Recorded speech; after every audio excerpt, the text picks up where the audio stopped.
शाखाएँ हैं, 2 शाखाएँ। पहला बाबू जंतु विज्ञान। जंतु विज्ञान को बाबू क्या कहते हैं हम लोग? जूलॉजी कहते हैं, जूलॉजी। और वनस्पति विज्ञान को बाबू क्या कहते हैं हम लोग? बॉटनी या वनस्पति विज्ञान कहते हैं। तो वनस्पति विज्ञान बाबू इससे पहले हम लोग पढ़ चुके हैं। जीव विज्ञान के जनक हैं बेचारा अरस्तु साहब हैं, और वनस्पति विज्ञान के जनक हैं थियोफ्रेस्टस साहब। वनस्पति विज्ञान के जनक कहते हैं हम लोग। तो अरस्तु जी को क्यों बाबू जंतु विज्ञान का जनक कहते हैं? अरस्तु ने अपने पुस्तक हिस्टोरिया एनिमलियम में लगभग 500 प्रकार के जंतुओं का वर्णन किया, इसलिए इन्हें जंतु विज्ञान का जनक कहते हैं। थियोफ्रेस्टस साहब ने अपने पुस्तक हिस्टोरिया प्लेंटेरम में लगभग 500 प्रकार के पौधों का वर्णन किया, इसलिए इन्हें जंतु विज्ञान का जनक कहते हैं हम लोग। ठीक है ना? थोड़ा सा और इम्पोर्टेंट देखिए, टॉपिक को समझिए। जीव विज्ञान साहब किसने किया बाबू? अरस्तु ने। जंतु विज्ञान किसने किया बाबू? अरस्तु ने। जीव विज्ञान का भी जनक किसको मानते हैं? अरस्तु। इन्होंने सबसे पहली बार जीव विज्ञान शब्द का प्रयोग किया। जंतु विज्ञान के जनक हैं। और वनस्पति विज्ञान के जनक है बाबू थियोफ्रेस्टस साहब। कोशिका विज्ञान के जनक है बाबू रॉबर्ट हुक को जानते हैं। रॉबर्ट हुक क्यों? क्योंकि बाबू सबसे पहले कोशिका की खोज, आप लोग पता है कोशिका क्या है?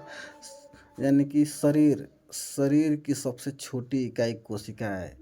तो सबसे पहले रॉबर्ट हुक ने कोशिका की खोज की थी। इन्हें बाबू क्या कहते हैं? कोशिका विज्ञान को, कोशिका विज्ञान में क्या कहते हैं बच्चा? साइटोलॉजी भी कहते हैं कोशिका विज्ञान को। ठीक है, तो चलिए ध्यान से देखिए आगे। अब जीवधारियों का वर्गीकरण आप लोग को पता ही है। जीवधारियों को अध्ययन करने के लिए उसके वर्गीकरण बनाएंगे। इस तरह से सारा एक ही में रहेंगे तो अध्ययन करने में कठिनाई होती थी, इसलिए क्या करा गया कि उसका वर्गीकरण कर दिया गया। वर्गीकरण मतलब बांट दिया गया। 1 पैर वाला, 4 पैर वाला, 10 पैर वाला, सभी जंतुओं के अलग अलग प्रकार हैं, उसी को हम लोग पढ़ेंगे। तो इन्होंने बांटा कौन बाबू? जीवों के आधुनिक वर्गीकरण की शुरुआत कैरोलस लिनियस साहब ने बाबू किया है। ठीक है ना? इन्होंने पूरे जीव जंतुओं को 2 भागों में बांटा, यानी पादप और जंतु। उसके बाद 3 वर्गीकरण, 4 वर्गीकरण, 5 वर्गीकरण, 6 वर्गीकरण बाबू किए हैं कार्ल बुश साहब ने। और 5 वर्गीकरण किए हैं, 5 वर्गीकरण R.H. व्हिटेकर साहब ने किया हुआ है, जो आज हम लोग पढ़ते हैं। लेकिन ये 11 का टॉपिक है, आप लोग पहले यहाँ ध्यान दीजिए, उसके बाद आप लोग कमेंट करेंगे तो उस सारा वर्गीकरण को भी हम समझा देंगे। और वर्गीकरण क्या है? वर्गीकरण यानी कि टैक्सोनॉमी। इनके 3 स्टेप है बाबू, 3 स्टेप। पहला क्या है बाबू? कि पहले पहचाना जाता है कि 1 पैर वाला, बाकी 4 पैर वाला, बाकी क पैर वाला है, इसको किस में रखा जाएगा।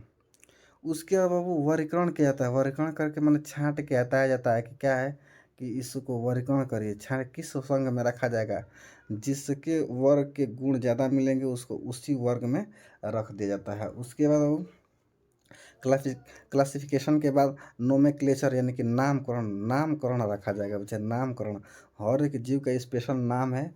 नाम बच्चा, नाम रखने वाली एक संस्था है, इंटरनेशनल संस्था है, वो पूरा जीवों का नाम रखती है, यानी वैज्ञानिक का नाम रखती है। जैसे मेढक का नाम है राना टिग्रीना, यानी कि पूरा दुनिया में कहीं पर भी जाएंगे तो वैज्ञानिक को क्या बनाएंगे? उसको राना टिग्रीना के नाम से बुलाएंगे। मनुष्य यानी कि मानव को मानव नहीं कहेंगे, क्या कहेंगे? वो होमो सेपियंस कहेंगे। इसी तरह से नामकरण किया जाता है। तो लास्ट में बाबू पहले पहचान की जाएगी, उसके बाद वर्गीकरण ग्रुप में रखा जाएगा, उसके बाद उसका नामकरण करा जाएगा।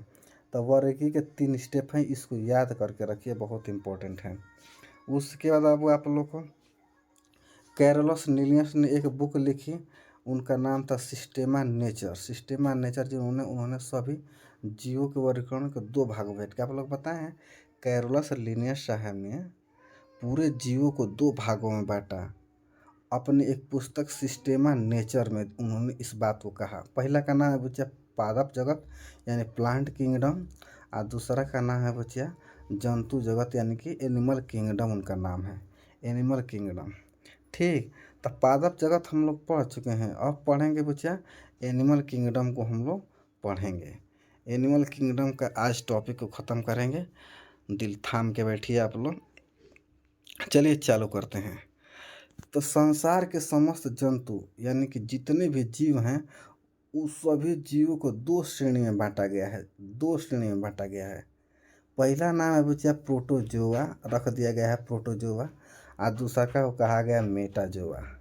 मेटाजोआ अभी क्या है सब प्रोटोजोआ मेटाजोआ क्या है, यानी कि प्रोटोजोआ उस इसमें उन जंतुओं को रखा गया है जो एक कोशिकीय हैं, मतलब एक कोशिकीय, उसमें एक कोशिका रहता है। आप लोग को पता है कि शरीर, मनुष्य का शरीर क्या है, कोशिकाओं से मिलके बना है। तो मनुष्य में बहुत सारे करोड़ों कोशिकाएं हैं, तो जो एक कोशिकाएं हैं यूनिसेलुलर, उनको रखा गया है किस में, प्रोटोजोआ में रखा गया है बाबू।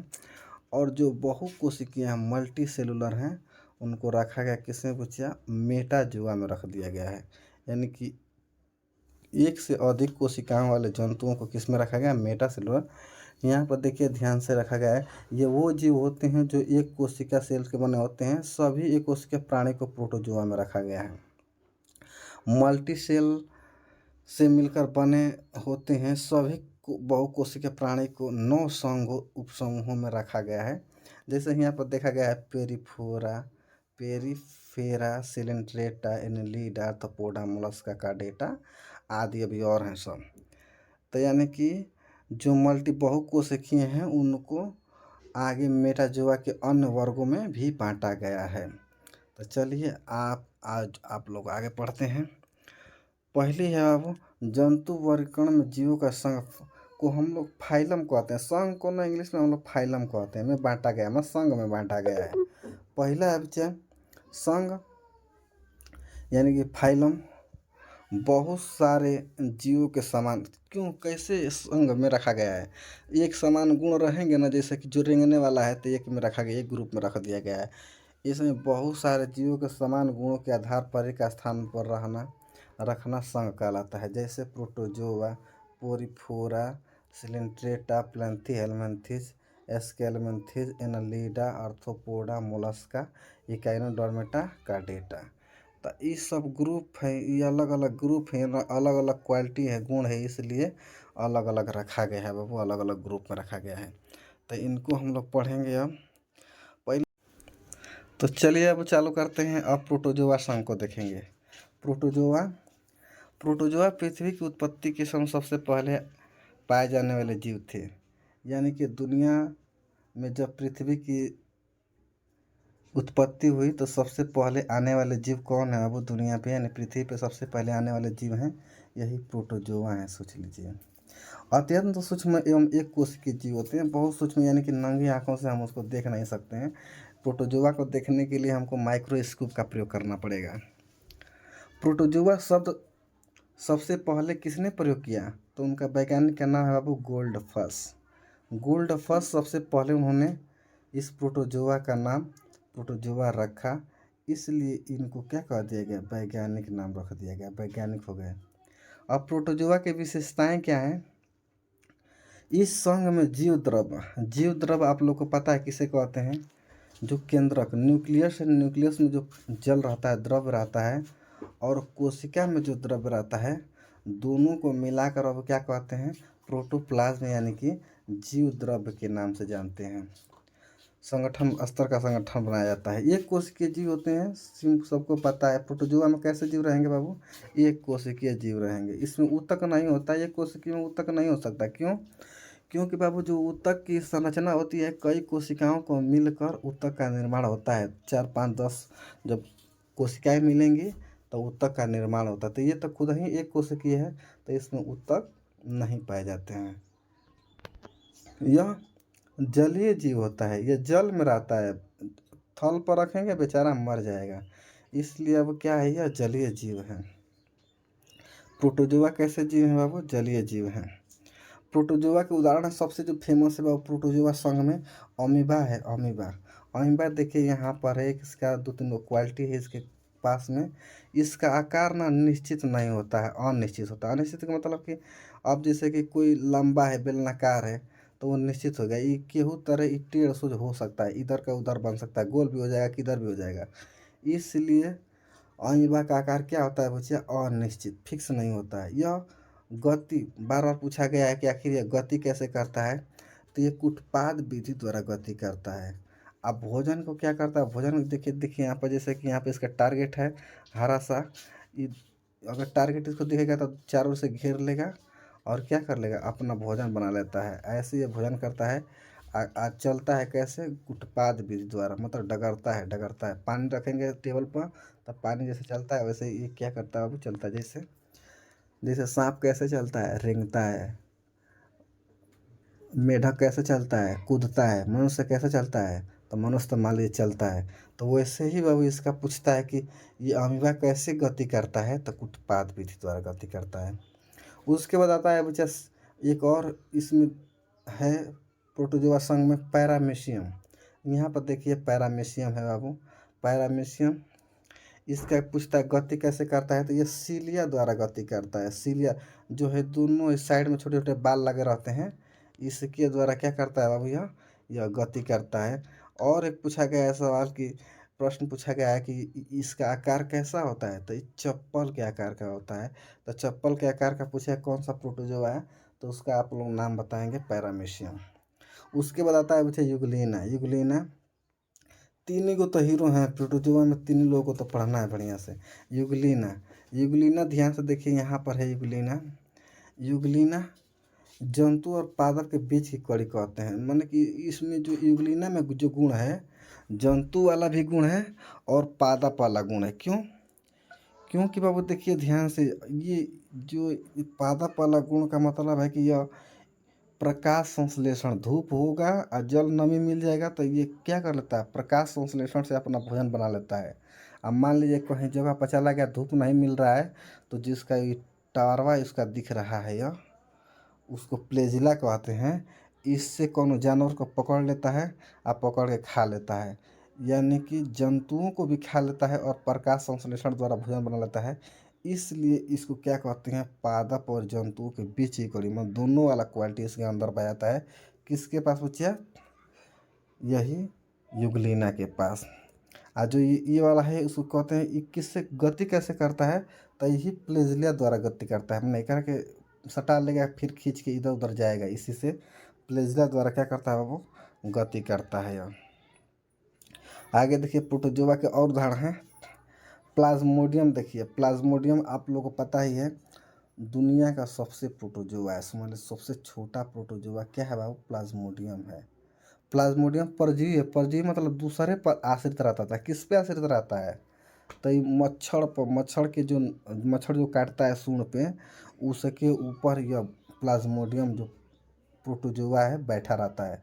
प्लाज्मोडियम प्रजोवी एक प्रजाति जो मनुष्य मलेरिया, यही मलेरिया समझ लीजिए फैलाता है मनुष्य में। कैसे, जब मच्छर काटता है तो उसके उसके नोक पे बैठा रहता है और काटने से क्या होता है, शरीर के अंदर प्रवेश कर जाता है, जिससे क्या होता है बच्चा, मलेरिया फैल जाता है। ध्यान से देखिए, प्लाज्मोडियम परजीवी की एक प्रजाति जो मनुष्य मलेरिया कारण बनती है। ये बीमारी मादा मच्छर एनाफिलीज, सोच लीजिए, मादा मच्छर, नर नहीं काटता है, मादा खून पीती हैं सब। तो इसलिए मादा मच्छर एनाफिलीज के काटने से क्या होता है बच्चा, मलेरिया रोग फैलता है। इसके बाद एक और है प्रोटोजोआ का उदाहरण है एसिटाब्यूलेरिया। एसिटाब्यूलेरिया एक कोशिकीय सबसे बड़ा क्या है बाबू, प्रोटोजोआ है। सबसे बड़ा एक कोशिकीय जीव है, इसको नोट करके रखिए, एसिटाब्यूलेरिया सबसे बड़ा प्रोटोजोआ है। उसके बाद बच्चा ट्रिपैनोसोमा एक नाम याद रखिए, ट्रिपन। ये क्या करता है वो, ये क्या करता है वो, स्लीपिंग सिकनेस। माने अगर ये काट लेगा ना, ये अगर वायरस अगर अंदर चला जाएगा, प्रोटोजोआ अंदर चला जाएगा, तो क्या होगा कि हम लोग को सोने की बीमारी लग जाएगी, ज़्यादा नींद आने लगेगी, ठीक है ना। ज़्यादा नींद आएगी तो इसलिए स्लीपिंग सिकनेस रोग होता है बच्चिया। हम मन बालक चाहे कोई भी ज़्यादा सोने लगेगा। ये रोग आमतौर पर एक संक्रमित शीशी मक्खी, जो करिकी मक्खी नहीं घूमती रहती हैं सब अगल बगल देखना गली में, तो उसी के बाबू काटने से क्या होता है, ये रोग फैलता रहता है। सोच लीजिए कि, चलिए वो आगे देखिए। आगे चालू होता है प्रोटोजोआ के बाद पेरिफेरा संघ। पोरीफेरा संघ, पोरीफेरा ये बहुकोशिकीय जीव होते हैं। पेरिफेरा के पोरीफेरा ये बहुकोशिकीय जीव होते हैं। इस समूह के सभी जंतु खारे पानी में रहते हैं, यानी कि समुद्र में पाए जाते हैं सभी लोग, मतलब समुद्री चट्टानों ठोस पदार्थ पर पाए जाते हैं। और इन जंतुओं के शरीर में बहुत सारे छिद्र होते हैं। सोचिए कि इनका पहचान क्या है, छिद्र। तो देखिए यहाँ पर दिख रहा है, छिद्र पाए जाते हैं जिन्हें आस्ट्रिया कहा जाता है। इन्हीं छिद्र से जल, ऑक्सीजन, भोजन इनके शरीर में पहुंचता है। इन्हीं छिद्र, जो छिद्र दिख रहा है बाबू, इन्हीं से क्या होता है, भोजन, जल, ऑक्सीजन जो भी है इनके शरीर में पहुंचता रहता है। इनका आकार अनियमित होता है, फिक्स नहीं रहता है, और ये जीव एक स्थान से दूसरे स्थान पर गति नहीं कर सकते। सोचिए, एक ही स्थान पर रहेंगे, पेड़ों की भांति जाकर रह जाएंगे, एक स्थान पर आते हैं, गति नहीं करते हैं। इन्हें एनिमल किंगडम का स्पंज कहा जाता है। स्पंज मतलब कि जो फैलता रहता है, दबाएंगे फिर फूल के हो जाएगा। जैसे कि स्पंज वाला रसगुल्ला आता है, दबाएंगे फिर वो अपना आकार ले लेता है, ठीक है ना, स्पंज गद्दा की तरह, तो स्पंज कहा जाता है। आगे देखिए, पेरिफेरा के उदाहरण यहाँ पर हैं, जैसे कि मान लीजिए सबसे फेमस है साइकन, हाइलोनेमा, यूप्टे यूप्लेक्टेला यूप्लेक्टेला यूप्लेक्टेला स्पंजिला है, स्पंजिया है, इसके मेन उदाहरण है बाबू। ठीक है, आगे देखिए, सिलिंट्रेटा संघ चालू हो गया। अब इसका अन्य नाम निडेरिया भी है। इसका दूसरा नाम क्या है बच्चा, निडेरिया भी है, निडेरिया। ऐसे जीव जिनके मुंह में बाल निकल रहते हैं, इसका पहचान क्या आता है बाबू, इसके इस संघ के जीवों के मुंह में क्या होते हैं, बाल निकले होते हैं, अर्थात जाल नुमा संरचना पाई जाती है। उन्हें क्या कहते हैं बाबू, सिलिंट्रेटा संघ में रख दिया गया है, आते हैं सिलिंट्रेटा में आते हैं। इस संघ के जंतु मुख्य रूप से समुद्र जल में पाए जाते हैं, इधर उधर नदी में नहीं पाए जाएंगे। सब ये कहाँ पाए जाते हैं बाबू, समुद्र में जब पाए जाते हैं। इनमें श्वसन तंत्र, उत्सर्जन तंत्र, परिसंचरण तंत्र कुछ भी नहीं पाया जाता। जबरदस्त है, सोचिए, श्वसन तंत्र, सांस लेने वाला तंत्र नहीं, उत्सर्जन तंत्र, परिसंचरण तंत्र कुछ भी नहीं पाया जाता है। ग्रेट बैरियर रीफ, आप लोग नाम तो सुने होंगे इसका, ग्रेट बैरियर रीफ के बारे में आपने सुना होगा, जो ऑस्ट्रेलिया के उत्तर पूर्व में स्थित एक द्वीप है बाबू। ऑस्ट्रेलिया के उत्तर पूर्व में स्थित है। उसका निर्माण इन जंतुओं द्वारा ही हुआ है। यही जंतु जाकर ज़्यादा पर वहाँ पर मर गए हैं, तो जो द्वीप है उनका निर्माण किससे हुआ, इन्हीं जंतुओं के द्वारा हुआ है। ये जंतु कैल्शियम कार्बोनेट स्रावित करते हैं, उसी से इसका निर्माण हुआ है, यानी पत्थर का स्रावित करते हैं और उसी से उस द्वीप का निर्माण हुआ है। सिलिंट्रेटा के कुछ उदाहरण देखिए, सबसे फेमस है बच्चा हाइड्रा, मूंगा और जेलीफिश आप लोग नाम तो, जेलीफिश आप लोग समुद्र में मिल जाएंगे जेलीफिश। तो इसके उदाहरण किसके, वो सिलिंट्रेटा संघ के ये सब उदाहरण हैं। आगे देखिए, सिलिंड्रा के अन्य उदाहरण है हाइड्रा, मूंगा, जेलीफिश, इसके उदाहरण है। आगे बाबू संघ आता है प्लैंथी हेलमिंथेज। इसके कारण क्या है, इसके अंतर्गत चपटे सपाट संरचना वाले जीवों को रखा, चापट जो रहते हैं फीता की तरह, उससे कहते हैं प्लैंथी हेलमिंथेज। उनको रखा गया है किस में, प्लैंथी हेलमिंथेज। इन सभी जीवों से में आहार नाल नहीं होता। सोचिए, भोजन रखने वाला आहार नाल नहीं, भोजन खाना नहीं होता है, इसलिए यह सभी जीव दूसरों पर आश्रित होते हैं। मतलब क्या होते हैं बच्चे, परजीवी होते हैं, दूसरे पर आश्रित होते हैं, इनके परजीवी होते हैं, पैरासाइट होते हैं। ये सभी जीवों का मनुष्य, पालतू पशु और जंगली जंतु में आश्रय होते हैं। ये सभी जीव कहाँ होते हैं, मनुष्य पे, पालतू पशु और जंगली जंतु में आश्रय लेते हैं, दूसरे पर निर्भर होते हैं, और इन्हीं की सतह से अपने खाद्य पदार्थों का अवशोषण करते हैं। इन्हीं की सतह से आप अपने खाद्य पदार्थों का क्या करते हैं, अवशोषण करते हैं। जैसे उदाहरण देख लीजिए, पहला है बच्चा टीनिया क्या करता है, टीनिया सोलियम एक फीता कृमि है, टेपवार में, जो मनुष्य की आंत और यकृत में पाया जाता है। सोचिए, हमने का आंत में ये सब पाए जाते हैं, आंत में और यकृत में पाए जाते हैं। आगे देखिए, अब प्लैंथी हेलमिंथेज का एक और जानवर है, उसका नाम फैसियोला है। फैसियोला हिपेटिका एक साधारण लीवर फ्लक है जो गाय भेड़ बैल इत्यादि की पित्त प्रणाली में पाया जाता है। सोचिए गाय भैंस के पित्त प्रणाली में क्या पाया जाता है बच्चा, फैसियोला पाया जाता है। और उसके बाद आप लोग जानते ही हैं प्लेनेरिया बच्चा, प्लेनेरिया के पास दिमाग नहीं होता है, एकरा पास इक्वालिटी है कि प्लेनेरिया इस तरह से यहाँ से काटेंगे यहाँ से काटेंगे यहाँ से काटेंगे तो एक दो तीन चार गो भाग फिर चार गो आदमी बन जाता है। सोच लीजिए गजब का टैलेंट है, अमर है यह, लेकिन बेचारे के पास दिमाग नहीं होता है। सोचिए न तो पूरा दुनिया में क्या कर देगा, प्लेनेरिया कर देगा अपने अपने काट काट के। आगे देखिए स्केलेमेंथीज को हम लोग क्या कहते हैं बच्चा, राउंड वार्म, गोल कृमि कहते हैं। ये गोल गोल कीटाणु होते हैं, चाहे मान लीजिए जंतु होते हैं, गोल कृमि भी कहते हैं। यह जीव आकार में गोल होता है, साथ ही स्वतंत्र जीवी होता है। परजीवी दोनों प्रकार के होते हैं। स्वतंत्र जीवी मतलब भैया कि अपने से खा पी लेगा, परजीवी मतलब दूसरों पर भी आश्रित रह लेता है। मतलब इस समूह के कुछ जीव दूसरों पे आश्रित होते हैं और कुछ जीव क्या होते हैं बच्चा, स्वतंत्र होते हैं। स्केलेमेंथीज संघ को ही नीमेटोडा संघ भी कहा जाता है। सोचिए इसका शानदार उदाहरण है बच्चा एस्केरिस।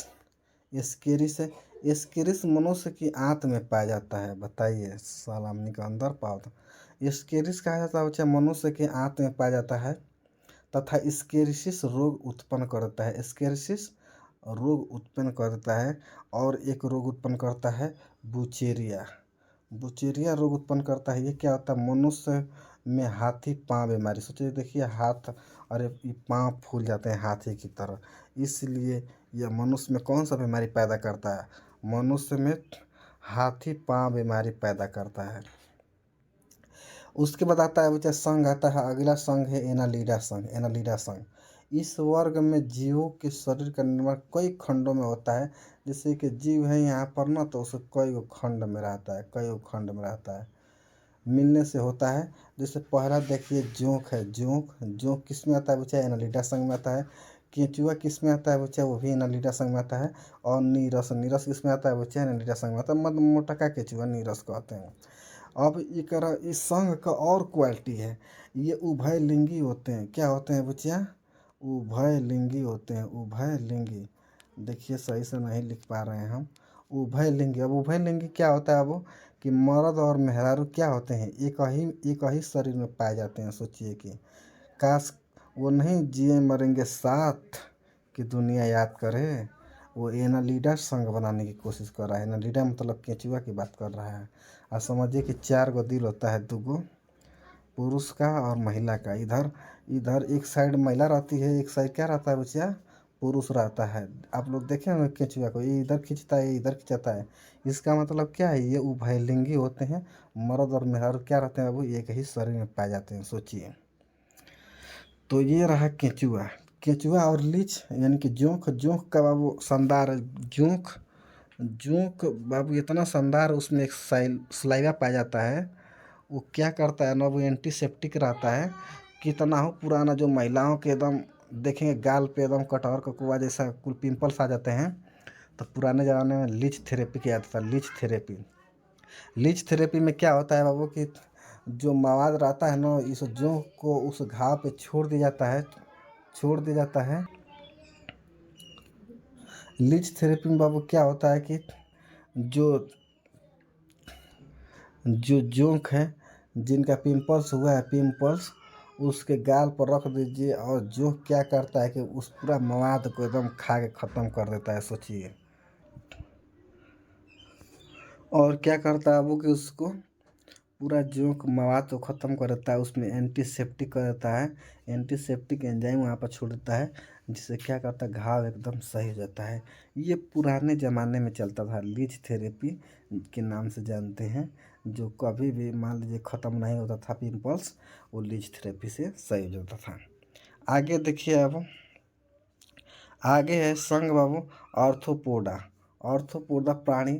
प्राणी जगत का सबसे बड़ा संघ है। सोच लीजिए ऑर्थोपोडा प्राणी जगत का सबसे क्या है बच्चा, बड़ा संघ है। यह पृथ्वी पर लगभग 2/3 से अधिक ऑर्थोपोडा ही पाए जाते हैं। पूरा पृथ्वी पर जितने जीव दिख रहे हैं आप लोग, मान लीजिए कि 100 गो, मान लीजिए कि हैं 100 गो, तो 2/3 का मतलब कितना, 66 को 100 में से क्या है, आर्थ्रोपोडा ही है। 2/3 पाए जाते हैं। इस संघ के जंतु जल, थल और वायु तीनों जगह पर पाए जाते हैं। सोचिए कि इस संघ के जंतु जल, थल, वायु तीनों जगह पाए जाते हैं। इसी आर्थ्रोपोडा संघ में कीट वर्ग भी आते हैं। कीट वर्ग भी शामिल किसमें है, वो जितना कीट जितना दिखते हैं कीट पतंग किस में आते हैं, आर्थ्रोपोडा में आते हैं। कीट में श्वसन ट्रेकिया द्वारा होता है। ट्रेकिया मतलब को यानी कि नाक नहीं होता है, नकिया ले नीचे रहता है। नकिया ले बनाने नहीं आ रहा, देखिए ध्यान से, हिया से सांस, मुड़ी है उसका, तो हिया से सांस लेते हैं वो सब, ट्रेकिया से सांस लेते हैं, ट्रेकिया से। उदाहरण के लिए जैसे देख लीजिए, उदाहरण के लिए बिच्छू, मकड़िया, झींगा, केकड़ा, मधुमक्खी, काकरोच। कीटों में 3 जोड़ी टांगे, यानी कुल यानी कि टांग कगो रहता है, 6 गो। देखिए यहाँ पर 3 गो है, इधर या 3 है, 2 गो नहीं तो एंटीना है, मोछ है वो, तो वो नहीं, 6 गो इसके क्या होते हैं बच्चे, टांगे पाई जाती हैं, यानी 3 जोड़ी। मकड़ियाँ कीट वर्ग में शामिल नहीं है, क्यों? क्योंकि मकड़िया के 8 पैर होते हैं और कीट वर्ग में कगो होते हैं बच्चा, 6 गो होते हैं, इसलिए मकड़िया को कीट वर्ग में शामिल नहीं किया गया है। चलिए आगे देखिए, अब यहाँ पर देखिए तमाम जो कीट हैं सब कीटों को यहाँ पर रखा गया है। आगे देखिए, अब आता है बच्चा अगला संघ मोलस्का। मोलस्का में ऐसे जीव जिनका शरीर बहुत अधिक मुलायम होता है उनको मोलस्का में रखा गया है। शरीर क्या होता है बच्चा, एकदम मुलायम होता है, कोमल होता है। इनके शरीर की सुरक्षा के लिए बाहर में एक कठोर आवरण का निर्माण होता है। कठोर मतलब कि बाहर क्या रहता है, खोल लगा रहता है, कवर लगा रहता है, कठोर। उसको हम लोग क्या होता है, CaCO3 कैल्शियम कार्बोनेट का बना होता है वो, कैल्शियम कार्बोनेट का। यह प्राणी जगत का दूसरा सबसे बड़ा संघ है। बताइए पहला कौन है? एक पहिलका वाला पहला था, यानी कि आर्थ्रोपोडा, और उसके बाद क्या है, दूसरा का बड़का संघ है बच्चा मोलस्का दूसरा सबसे बड़ा संघ है। इसी में आते हैं, क्या आते हैं बाबू, ऑक्टोपस, डेविल फिश, सीपिया, कटल फिश और घेंघा घोंघा लिखा हुआ है, घेंघा समझ लीजिए, घेंघा के नाम से भी जानते हैं, चाहे घोंघा कहिए। घोंघा के देखिए ध्यान से, इसका शरीर एकदम मुलायम रहेगा, लेकिन बाहरवा क्या रहते हैं सब, बाहरवा कवर रहता है, खोल रहता है, खोल कवर कठिल रहता है। चलिए आगे देखिए, अब अगला अब है ग्रुप इकाइनोडर्मेटा। इस संघ में सभी जीव क्या है बाबू, समुद्री जीव हैं, सभी समुद्र में पाए जाते हैं, इधर उधर नहीं पाए जाते हैं। इन जीवों की त्वचा पर कांटे पाए जाते हैं। जो बाहरी रहेगा ना, वो बाहरी जो इनका शरीर त्वचा दिख रहा है उस पे कांटे पाए जाते हैं। जैसे उदाहरण देखिए, इसका पहला है बाबू तारा fish, star fish, brittle star. उसके बाद समुद्री अर्चिन, उसके बाद समुद्री खीरा। आप लोग देखिए इनके शरीर पे क्या है, कांटा नुआ पाए गए हैं सब। तो ये सब क्या पाते हैं, अभी इकाइनोडर्मेटा में पाए जाते हैं, नोट कर लीजिएगा। आगे देखिए, आगे आ गया बच्चा कार्डेटा संघ, कार्डेटा। अब कार्डेटा किसे कहते हैं, ऐसे जीव जिनमें रीढ़ की हड्डी पाई जाती है, कार्डेटा संघ में रखा गया। सोचिए, रीढ़ की हड्डी जिनमें पाई जाती है उसे किस में रखा गया है, कार्डेटा संघ में रखा गया है। कार्डेटा वर्ग को समझाने के लिए इसे छोटे छोटे, अभी इसके भी कई वर्गों में बांटा गया है, छोटे छोटे वर्ग में बांटा गया है। पहला है बच्चा मत्स्य वर्ग, दूसरा का है बच्चा उभयचर वर्ग, उसके बाद सरीसृप वर्ग, पक्षी वर्ग, और उसके बाद बच्चा आता है स्तनधारी। यानी कि 5 वर्ग बांटा गया है, किसका, कार्डेटा संघ को 5 वर्गों में बांटा गया है। तो चलिए अब इसका अध्ययन करते हैं, इसको डिटेल से देखते हैं।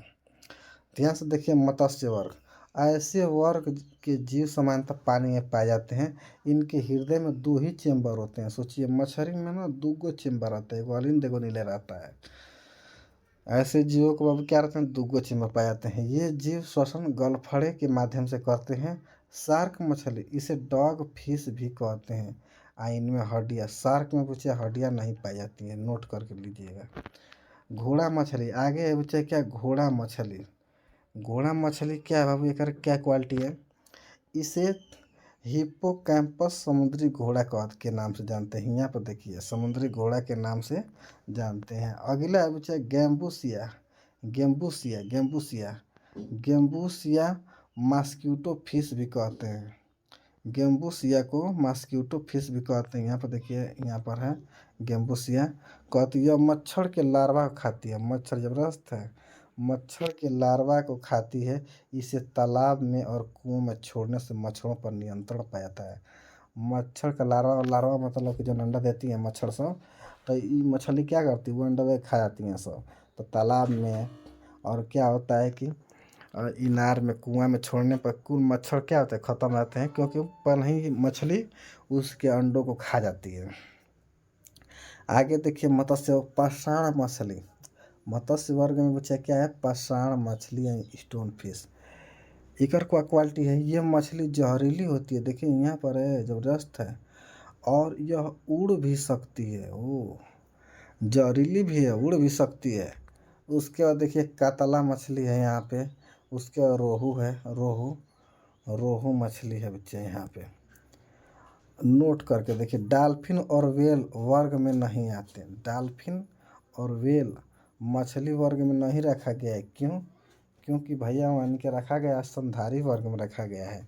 आगे देखिए ध्यान से, आगे देखिए उभयचर। अब उभयचर किसे कहते हैं, इस वर्ग के जीव जलीय तथा स्थलीय, मतलब जो जल पर भी रह लेगा और पानी में भी रह लेगा, उसको क्या कहते हैं बच्चे, एम्फीबियन यानी उभयचर कहते हैं। अर्थात जल के साथ साथ स्थल पर रहने में सक्षम होते हैं, उसको क्या कहते हैं बच्चे, उभयचर कहते हैं। यह पहला प्राणी है जो जल से निकलकर स्थल पर जीवित रहने में सक्षम होते हैं। कौन? एम्फीबियन यानी उभयचर। इस वर्ग के प्राणी के हृदय के 3 चेंबर होते हैं। 3 चेंबर देखिए ध्यान से कैसे हृदय का विकास हो रहा है। 2 गो ऊपर आता है, 1 गो नीचे, 1 2 3 गो चेंबर आता है, 3 गो चेंबर होते हैं। इस वर्ग के प्राणी श्वसन के लिए गिल्स, लंग्स मन फेफड़ा तथा स्किन में त्वचा का उपयोग करते हैं। जैसे बच्चा सबसे फेमस उदाहरण देखिए, मेढक है और सैलामैंडर है। सैलामैंडर, मेढक बच्चा गजब का टैलेंट है, तीनों प्रकार सांस लेता है। जब यह ज़मीन पे रहता है, ज़मीन पे तो लेता है किसके, फेफड़ा से सांस लेता है।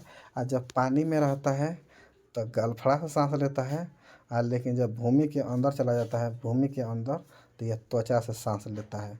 गजब का टैलेंट है इसके, इसी मेढक के पास। ठीक है ना बाबू। आगे देखिए सरीसृप वर्ग। अब रेप्टाइल को पढ़ेंगे, सरीसृप वर्ग।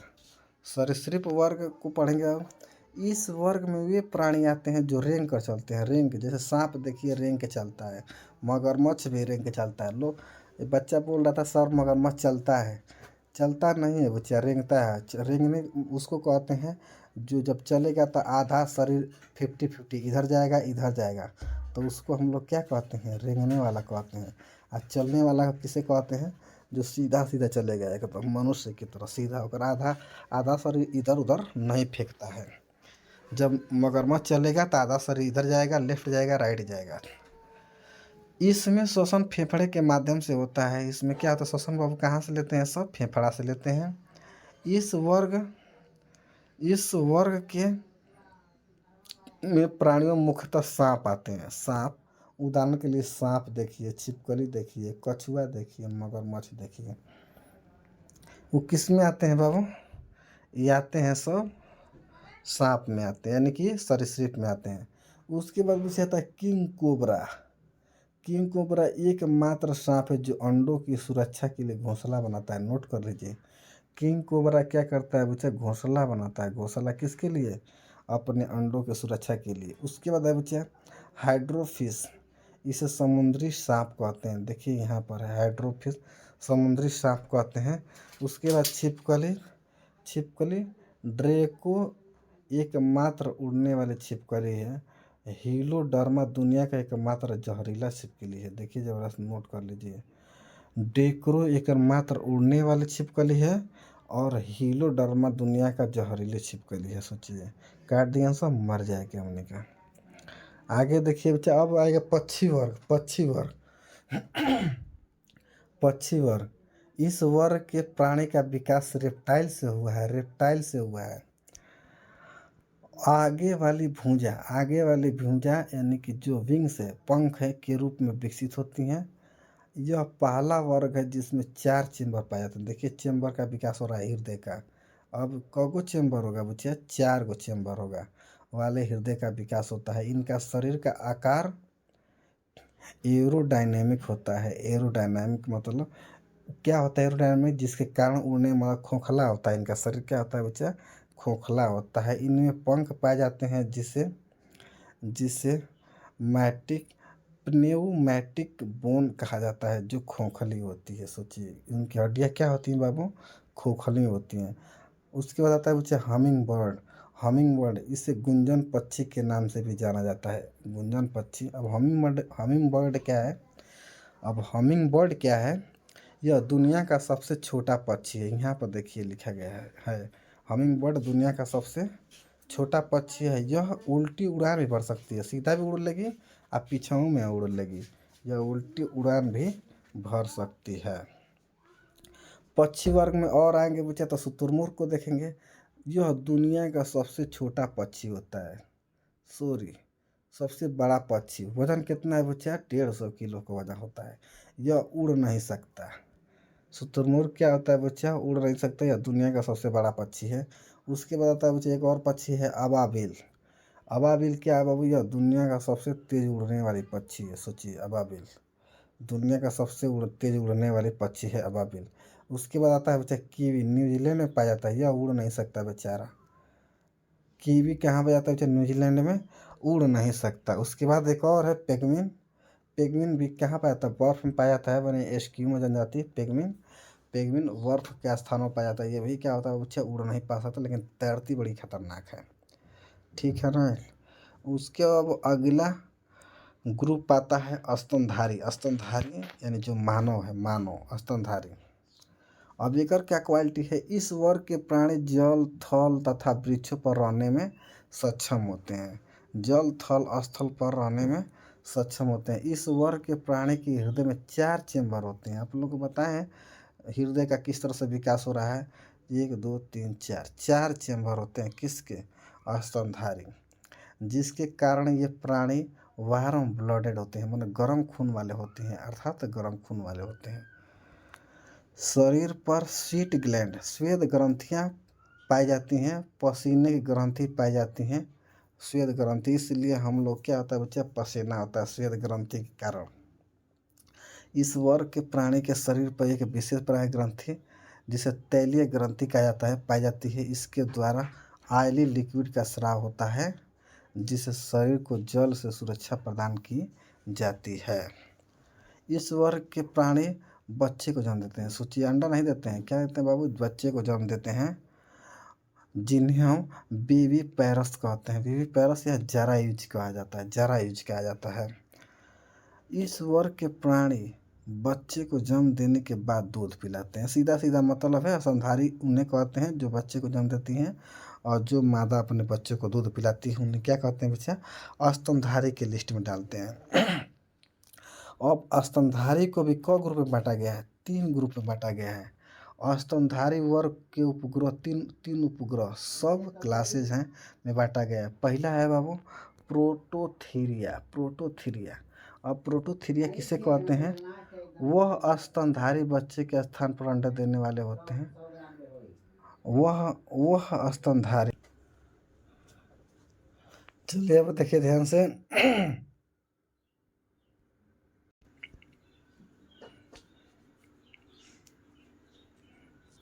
चलिए अब देखिए ध्यान से।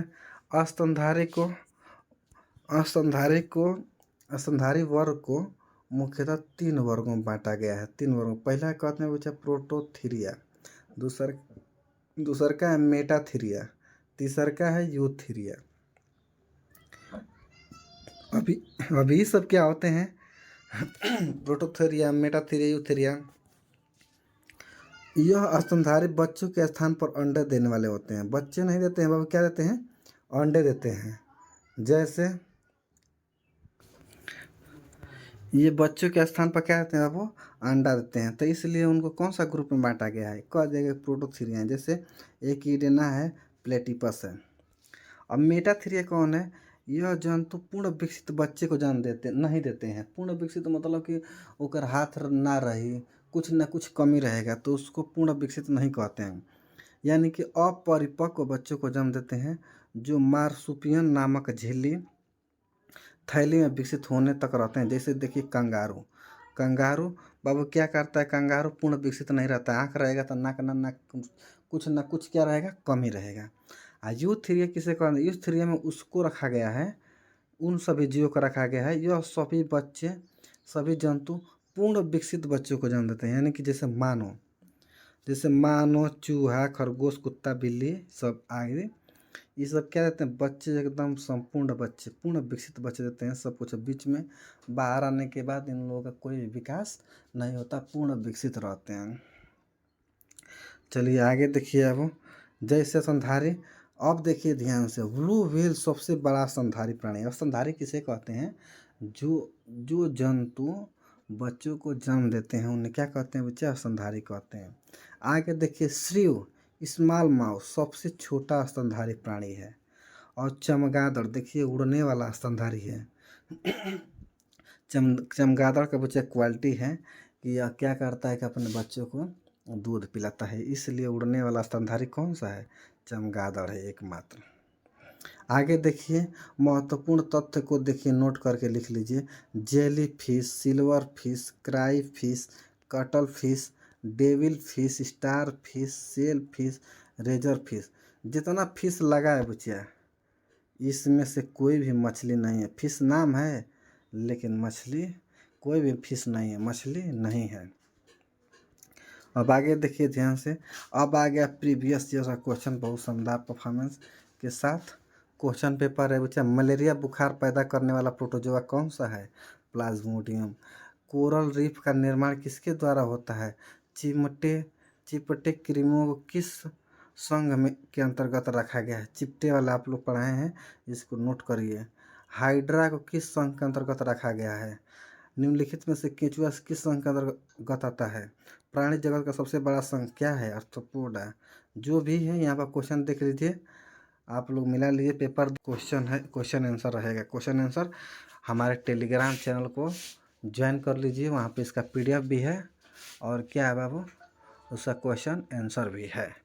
मिलते हैं बाबू नेक्स्ट वीडियो में। अगर आप लोग को थोड़ा सा भी समझ में आया तो कृपया सपोर्ट करिए। जय हिंद। मिलते हैं नेक्स्ट वीडियो में। जय हिंद।